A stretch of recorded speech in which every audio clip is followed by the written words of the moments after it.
Et l'autre truc que j'ai pas compris dans le casting de la comédie musicale, ils ont whitewashé Jamel. Alors, en fait, dans le casting original, le rôle de Lucien a été récupéré par Yves Calvert. Et Yves Calvert, quand tu commences à rechercher des photos, bah, c'est un type de 2 mètres bien américain avec des gros pecs et un tatouage sur la poitrine. Lucien, qu'est-ce qu'ils t'ont fait? Alors là, j'adore, j'étais obligé de réagir sur ça. On a un wok de service, à savoir Victor du Pire Podcast Cinéma, qui passe son temps à dire que c'est pas grave, quand on fait des nouveaux films, des remakes et tout, de mettre des noirs à la place des blancs, hein, que ça soit pour n'importe quoi, ou même des personnages de dessins animés, hein, CF, la petite sirène. Enfin bref, voilà, pour lui, remplacer des blancs par des noirs ou des minorités, c'est cool, c'est le top, c'est l'ouverture d'esprit. Par contre, là, dans le cas d'Amélie Poulain, qui apparemment a été refait, ou en tout cas pour un truc musical, bref, ils ont donc changé le personnage que jouait Jamel Debbouze, donc qui est arabe, par donc cet américain blanc.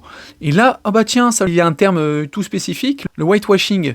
Et c'est marrant, hein, parce que là, ça le dérange. Là, il dit pas, mais on s'en fiche, le personnage, on peut le remplacer par un autre acteur. Surtout que, vraiment, faisons les comparaisons entre, je sais pas moi, la petite sirène, qui est un personnage iconique hein, de la culture populaire Disney, James Bond, qui est un personnage iconique de la pop culture aussi. Je veux dire, ils ont des gueules, ils sont bien connus, tu vois, c'est des emblèmes. Là, c'est un personnage secondaire d'un seul film, hein, voilà, qui est pas aussi populaire que la petite sirène ou James Bond. Et là, par contre, ça lui fait bizarre de se dire que, vu que c'était un arabe dans le premier film, pour lui, il aurait fallu que ça soit encore un arabe qui soit dans le truc. Donc en fait, dans un cas, non, mais faut pas regarder la couleur de peau, c'est pas grave si on le remplace par des noirs, mais dans un autre cas, ah oui, mais attention, là c'était un arabe, donc il faut le remplacer par une minorité. Vraiment, mais c'est absurde, et au-delà de ça, c'est juste à gerber. C'est vraiment le pire du wokisme.